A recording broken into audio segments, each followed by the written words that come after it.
Minas Gerais, setembro de 1854. Era o fim do inverno, e os ventos que vinham do alto da serra arrastavam consigo o cheiro da terra molhada e das minas abandonadas. A febre amarela voltara a assolar os arraiais próximos ao Rio São Francisco, e a morte rondava os vales como uma velha conhecida. Era nesses tempos que o povo buscava mais do que remédios, procurava salvação. O padre Antônio José do Monte chegou à freguesia de Santo Aleixo com ares de resignação.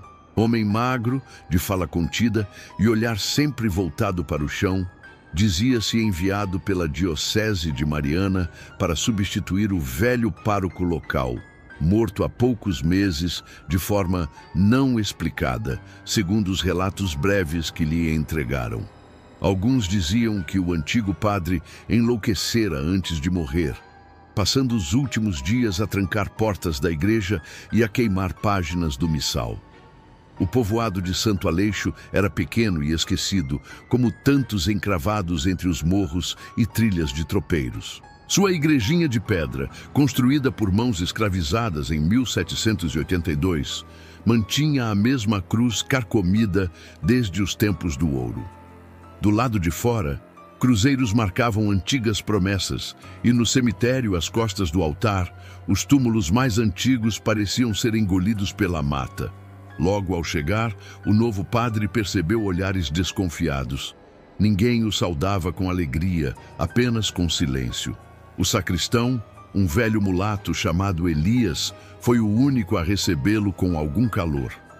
Esta terra tem sede de reza, padre, mas também tem coisa que não gosta de latim.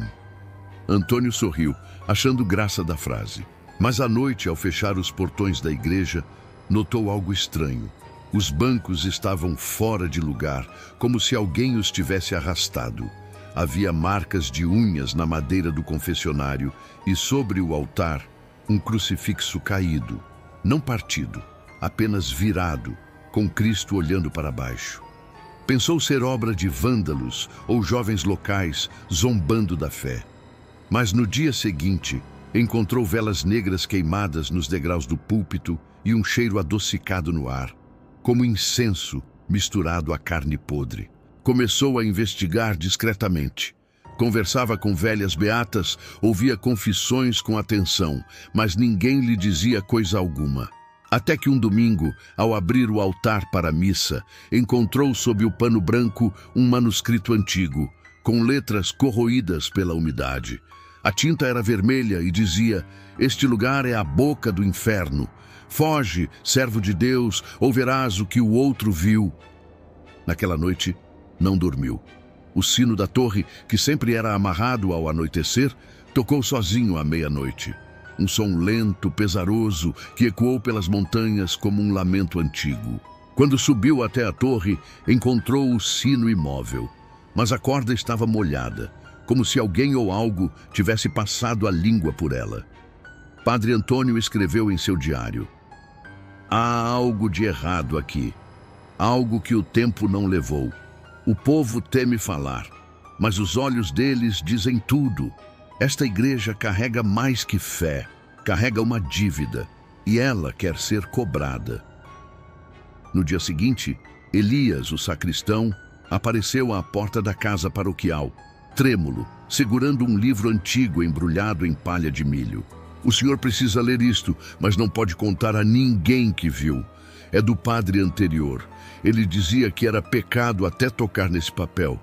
Mas se o senhor for mesmo um homem de Deus, talvez entenda o que está acontecendo."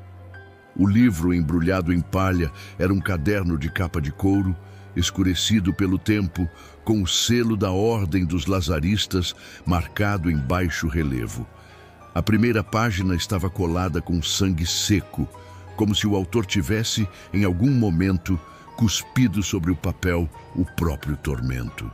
Padre Antônio leu o nome do autor na margem inferior: Padre Bento da Conceição, 1852.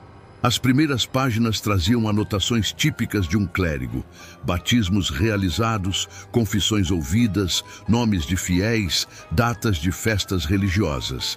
Mas, à medida que avançava, a caligrafia tornava-se trêmula, desordenada e o conteúdo sombrio. Bento registrava vozes que saíam da pia batismal, vultos que atravessavam as paredes da sacristia e uma figura que aparecia durante as missas, sempre sentada no último banco. Um homem com o rosto coberto por véu escuro que desaparecia ao final da celebração. Antônio leu, com o coração acelerado, um trecho específico. Na quaresma do ano de Nosso Senhor de 1852, fui chamado à senzala do Engenho das Almas, onde uma escrava chamada Dandara dizia estar ouvindo cantos vindos da terra. O senhor do engenho temia feitiçaria. Quando lá cheguei, a mulher tremia como vara verde e dizia: "Eles cavaram, padre, cavaram onde não deviam."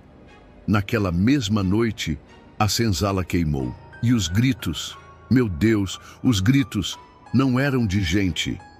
O engenho citado ficava a menos de meia légua da igreja. Antônio resolveu ir até lá, disfarçado de visitante, dizendo-se interessado em rezar uma missa em honra aos mortos daquela tragédia. O capataz o recebeu com desdém. O engenho estava semi-abandonado, tomado por mato e silêncio. Havia marcas de queimada nos restos de madeira da antiga senzala, e segundo os poucos trabalhadores que restavam, nenhum pássaro sobrevoava a área desde o incêndio. Nessa noite, após a visita, os cães da vila começaram a uivar em uníssono, exatamente à meia-noite. As velhas rezadeiras trancaram portas e janelas. Elias apareceu novamente pálido. "Padre, o senhor trouxe coisa do engenho. Eles seguem cheiro, eles não esquecem." Antônio começou a ter visões. Sonhava com grilhões se arrastando pela nave da igreja, via vultos se debruçando sobre o altar durante a missa e, em uma ocasião, durante a extrema unção de um moribundo, o homem abriu os olhos no último segundo e sussurrou: "Eles estão debaixo de nós. Eles querem rezar também." Tomado pelo terror e pela dúvida, Antônio decidiu cavar sob o altar-mor, onde o chão de pedra mostrava rachaduras recentes. Elias tentou impedir. "Ali é solo sagrado, padre. O senhor vai abrir o que não devia." Mas Antônio prosseguiu. Ao fim de 3 horas escavando, encontrou algo estranho. Uma tampa de madeira grossa, coberta por símbolos riscados à faca. Não latinos, nem africanos. Algo mais antigo. Quando forçou a abertura, sentiu um bafo quente subir da escuridão. O cheiro era de enxofre, misturado com sangue seco e flores mortas. Descendo com um lampião e a cruz em punho, deparou-se com um cômodo subterrâneo de teto abobadado, construído em pedra talhada. Nas paredes, pinturas rudimentares mostravam figuras humanas em posições de suplício, sendo amarradas por criaturas sem rosto. No centro, um altar pagão, com restos de ossos humanos, velas de sebo derretidas e uma imagem invertida de Cristo. Antônio caiu de joelhos. "Senhor, que lugar é este?" E então ouviu a primeira voz. "És o segundo que entra. O primeiro não saiu." A chama do lampião vacilou. O ar tornou-se denso. Passos começaram a ecoar atrás dele. Quando se virou, viu uma figura encapuzada, com olhos como carvões acesos. Em suas mãos, um rosário feito de dentes humanos. Antônio gritou, correu, subiu como pôde de volta à igreja e trancou a escada com tábuas e pregos. Caiu ao chão e chorou, segurando a cruz no peito. No diário, escreveu apenas: "Sob este altar repousa a boca do inferno.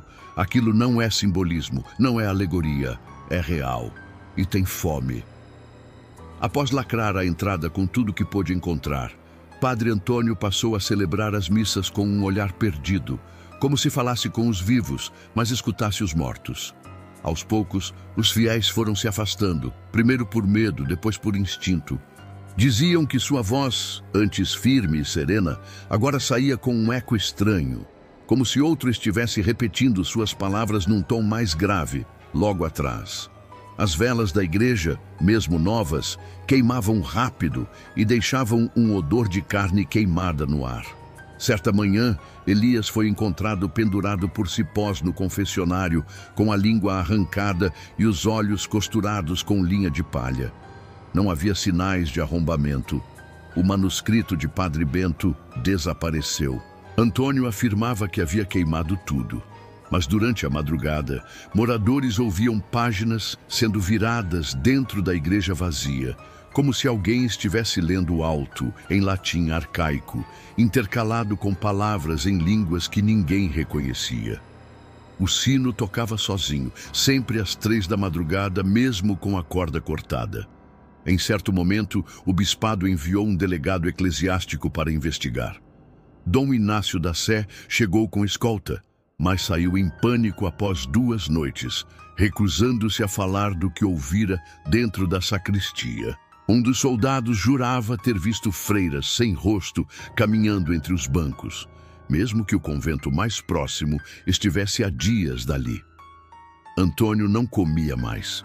Suas mãos tremiam tanto que mal conseguia segurar a hóstia, e os objetos da sacristia começaram a se mover sozinhos, cálices virando, crucifixos se invertendo, vinho consagrado coalhado como sangue pisado. Numa manhã de chuva braba, o padre subiu ao púlpito e anunciou que a igreja seria fechada. Disse que o Senhor havia se calado e que o que respondia às suas preces agora era outra coisa. Os fiéis restantes fugiram do povoado naquela semana. Só restou Antônio, trancado, escrevendo compulsivamente com tinta e sangue. Seu diário manchado e ilegível. Anos depois, quando um grupo de frades foi enviado para inspecionar as ruínas, encontraram o altar rachado ao meio e o chão engolido por uma fenda de onde subia um calor abafado, como de fornalha. Dentro, acharam um único objeto, um rosário feito de dentes humanos, pendurado numa cruz invertida. Não havia sinal de Antônio, apenas gravado na parede com unhas. Não é um lugar, é um corpo. A igreja é viva e agora está acordada.